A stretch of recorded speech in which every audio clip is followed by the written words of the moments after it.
साल 2014 में आम चुनाव की घोषणा 5 मार्च को हो गई थी। साल 2019 में आम चुनाव की घोषणा 10 मार्च को हो गई थी। अमूमन अप्रैल मई के महीने में भारत में चुनाव होते हैं, आम चुनाव होते हैं, लेकिन इस बार अभी तक चुनावों के कार्यक्रम की घोषणा नहीं की गई है। चुनाव आयोग से एक चुनाव आयुक्त ने अभी अभी इस्तीफा दे दिया है, सिर्फ मुख्य चुनाव आयुक्त बचे हैं। और जिस तरीके से पूरा का पूरा कार्यक्रम डिले किया जा रहा है, उससे लग रहा है कि मोदी जी की चुनावी घोषणाओं के लिए समय दिया जा रहा है।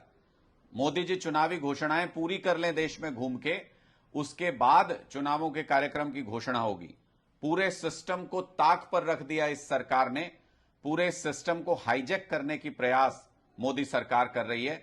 और जब मोदी जी अपने चुनावी कार्यक्रमों में चुनावी जुमले फेंकने के लिए जा रहे हैं, तो इस बार लोग सुनने के लिए पहुंच नहीं रहे। मोदी जी गुड़गांव में आज कई सारी चुनावी घोषणाएं करने के लिए पहुंचे थे, लेकिन सुनने के लिए रैली में लोग नहीं थे, जनता नदारद थी। यह अलग बात है कि पूरे सिस्टम को ताक पर रख करके 1300 सरकारी बसों को इस ड्यूटी पर लगाया गया कि मोदी जी के लिए भीड़ जुटानी है। जैसे अमित शाह जी जब आए थे तो हजारों बसों को उस टाइम भी सरकारी बसों को ड्यूटी पे लगा दिया गया कि पूरी तरह से भीड़ जुटानी है, लेकिन उसके बावजूद भी भीड़ नहीं जुट रही है। लेकिन सरकारी बसों के रैलियों में लगाने की वजह से मोदी जी लोगों को तकलीफ हो रही है। मोदी जी जब भी अमित शाह जी, मोदी जी जब भी हरियाणा आते हैं तो हरियाणा के लोगों को तकलीफ, दिक्कत दे के जाते हैं।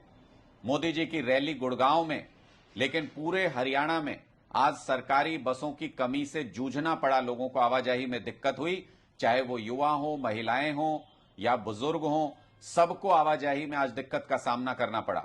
उदाहरण के तौर पे जींद डिपो के अंदर 200 बसें हैं कुल, उसमें से 100 बसों को गुड़गांव भेज दिया गया कि लोगों को लेके जाओ, किसी भी तरह भीड़ जुटाओ, तो सिर्फ 100 बसें यानी 50% बसें ही बची। इसी तरह से सोनीपत में, रोहतक में भी 184-85 बसें हैं कुल, उसमें से 75 बसें ड्यूटी पे भेज दी गई।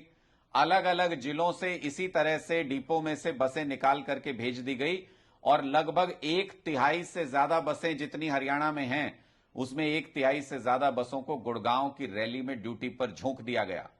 ड्राइवर कंडक्टरों की ड्यूटी वहां लगा दी गई कि आपको आज लोगों की आवाजाही पे ध्यान नहीं देना है, मोदी जी की रैली में लोग पहुंचे इसके ऊपर ध्यान देना है। सारा सरकारी अमला लगाने के बाद भी मोदी जी आपके चुनावी जुमलों को सुनने के लिए हरियाणा के लोग नहीं पहुंचे, क्योंकि हरियाणा के लोग किसान विरोधी नेता का समर्थन नहीं कर सकते। हरियाणा के लोग किसान विरोधी सरकार को सहन नहीं कर सकते। इस बार हरियाणा के अंदर 10-0 होगा, इंडिया जीतेगा, बीजेपी हारेगी।